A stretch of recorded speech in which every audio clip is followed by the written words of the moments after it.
కొత్తిమీర పచ్చడి రెడీ అయిపోయిందండి. ఇప్పుడు దీన్ని డిష్ అవుట్ చేసుకుందాం.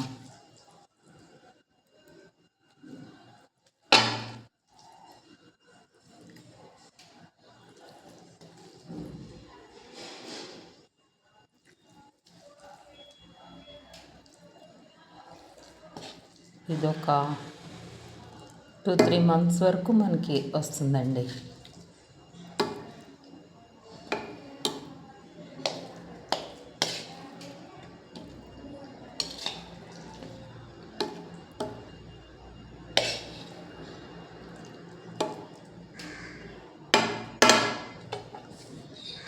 టేస్టీ కొత్తిమీర పచ్చడి రెడీ అయిపోయింది.